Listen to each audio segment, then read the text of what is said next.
When the button snap checks back the turn before the big blind has even pulled their hand away, most players only watch the river card and miss the information that was just given to them. My name is Sligh, and I am a professional poker player and coach who has been winning for 7 straight years. In this video, I am going to show you 5 live poker tells beginners keep missing, what each one usually means, and how to use that information. Let's stay with the snap turn check back because it is one of the most overlooked tells in live poker.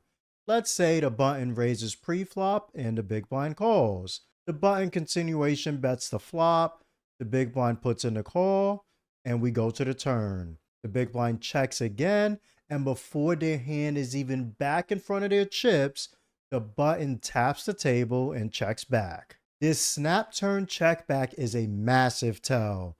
The important part is not only the decision was fast, it is that the player was in position and had the option to bet. When they check back in half a second, they never gave themselves enough time to consider double barreling, betting for value, or putting pressure on their opponent. In their mind, the decision was already made before the action reached them. This is something I point out to people I coach all the time. I will pause the hand and ask, did you see how fast they checked back? Most people did not notice it because they were already waiting for the river card. They were watching the board instead of watching their opponent. Even winning live players are guilty of giving this away. They are not trying to expose their hand.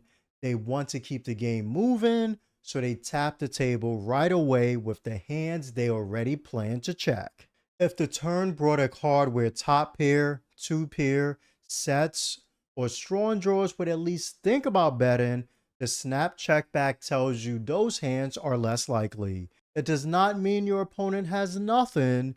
They can still have a medium pair, a weak top pair, ace high, or a draw they wanted to realize equity with for free. The point is their range is more capped because betting was never considered. If you are not aware of the definition, a capped range is a range that no longer contains many of the strongest possible hands because the player's earlier actions make them unlikely. Now imagine the river is a safe card. The big blind acts first, so they need to decide whether they should bet or check. With a hand that can get called by worse, the button's capped range may create a thin value bet. If the big blind missed a draw and their opponent has shown they can fold, it may create a bluff that would not be available against a stronger range. The turn timing changes which river options deserve serious thought. There are 2 important details here. First, an out of position snap check is not the same thing.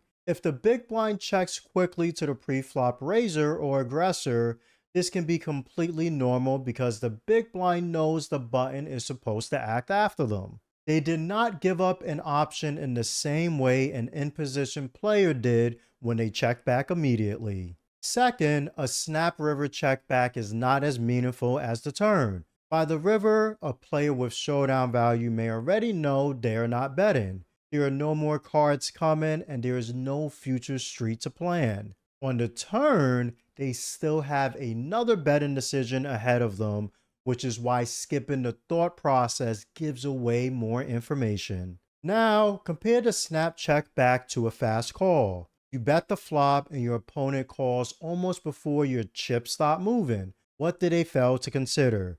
They did not consider raising.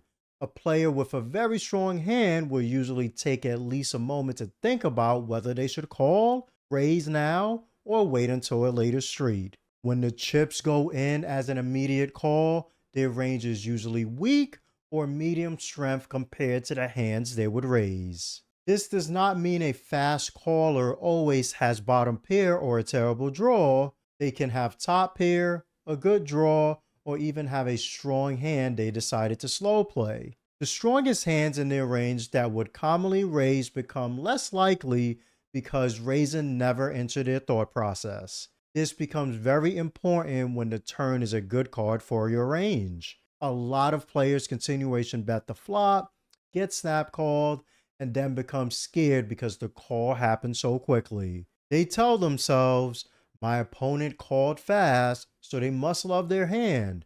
Most of the time, it is someone who is ready to put chips in as a call only and never as a raise. If the full action and the player type support another bet, continue applying pressure. Do not fire every turn because someone called quickly, but do not let a fast call scare you away from a profitable double barrel either. A fast raise is completely different. Let's say you bet the flop and your opponent raises immediately. Fast post-flop raises are very strong on every street, including the flop. The player did not need time to decide between calling, folding, or raising. They already knew their hand wanted to put more money in the pot. This becomes even stronger on the turn and river. Your opponent checks, you bet, and they raise almost instantly. They had to know if you placed out a bet, the response was going to be a raise. When a low stakes player makes this decision without taking any time, you should respect it and consider folding unless you have a very strong made hand. I coached someone through a hand where they faced a triple barrel, rivered the nut flush, and instantly raised it. The raise was correct, but the speed gave away too much information to their opponent. From the bettor's point of view, the player never stopped to consider calling or folding. They knew the river completed their hand and were waiting to raise. Everyone would not pay attention and realize this information, but keep in mind the more experienced players always will. The same idea applies when you are the one facing that action. A fairly passive player checks the turn, you bet top pair for value, and they immediately check raise. Do not become attached to your hand because you waited an hour to make top pair. The speed of the raise, player type, and turn action are all pointing towards strength. When you are in any of the situations I mentioned, ask what this player normally does, replay the hand in the correct order, and then decide whether the speed agrees with the story they are telling. A fast call is usually weak or capped, a fast raise is strong majority of the times, and an in-position snap turn check back usually means betting was never considered. The specific action or decision being made gives the speed its meaning. The hardest part is knowing what to do with this information while the hand is still happening. That's why I made the Low Stakes Poker Blueprint a free guide with 100 rules for the live spots that come up again and again. Scan the QR code on screen or use the link in the pinned comment and I'll send it to you for free. The next tell happens before the player is even supposed to act. Imagine a multi-way pot where two players check to you on the turn and the button is still behind. You are considering a small bluff, but while you are thinking, the button starts gathering their cards and sliding them toward the muck. They have not officially folded, but mentally they are already leaving the hand. This matters because your bluff looked like it needed to get through 3 opponents, but it may only need to get through 2. Do you still have to treat the button like a player who is interested in a pot? Probably not. If the 2 players in front have also shown weakness, that early fold movement can turn a close check into a small bet. This does not mean you can take a hand that should always be checked and start blasting because one person touched their cards. Use the information only when it is applicable to the current situation. You still need to wait for the official action. Cards moving toward the muck are not always dead. Casino rules can be different, players change their minds, and some people will try to give off false information. Watch whether the movement is natural or theatrical. A distracted player casually gathering their cards is different from someone making a big show of how badly they want to fold. The more someone seems determined to make sure you see the movement, the less I would trust it. Watch whether this player does the same thing in other hands. Some players reach for their cards early every time they plan to fold. What matters is the movement came early and was different from what this player normally does. This is why being on your phone costs more than the hand you are currently playing. While you are scrolling social media, the players around you are showing which hands they cannot wait to fold, which bets they are prepared to call, and which decisions make them uncomfortable. Then when you enter a pot against them,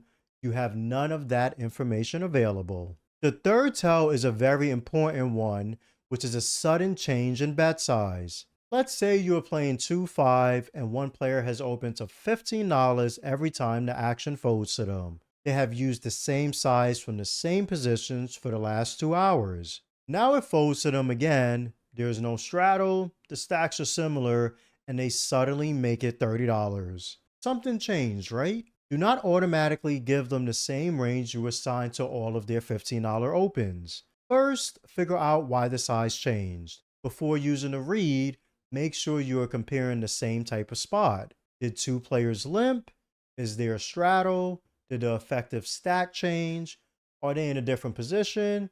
Is the table now calling every raise? A larger size can be a normal adjustment to the game instead of a tell about their hand. The same idea becomes more expensive on the turn and river. You have watched the same player reach several heads up rivers after betting the turn. With similar pots and effective stacks, they kept betting half of the pot. This time, in a similar hand and situation, they suddenly bet the size of the pot. Beginners love convincing themselves the weird size must be a bluff. They say, why would they bet that much if they wanted a call? Then the chips go in the middle with one pair and a very strong hand is shown. In live low stakes games, these sudden large late street bets are usually strong and under bluff. They often made a big hand and are trying to win a huge pot. If their normal size changes and the betting story also points toward value, stop turning the river into a hero call contest.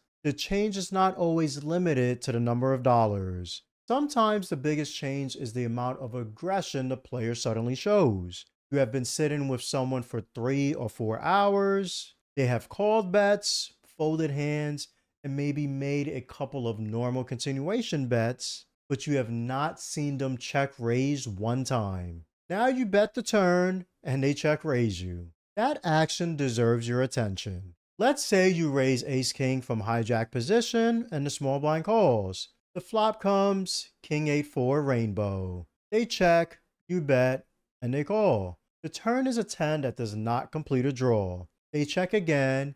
You go for the double barrel with top pair, top kicker, and this player who has not check raised all night now puts in a very large wager. Top pair with top kicker looks great, but what is this player telling you? They called the flop, checked the turn, waited for you to bet again, and then chose the most aggressive option they have shown for hours. The board is dry, the player has been passive, and their range needs a lot of strength to take this line. The absence of a check raise for 3 hours does not always prove a player is never capable of bluffing. They may not have been given many opportunities. But when a rare turn or river check raise appears from a passive player, it is the exact reason to stop paying them. If you struggle to know when a size is giving you a good price, when sudden aggression means you should stop calling, or when one pair is no longer worth another bet, this is why I made the low stakes poker blueprint.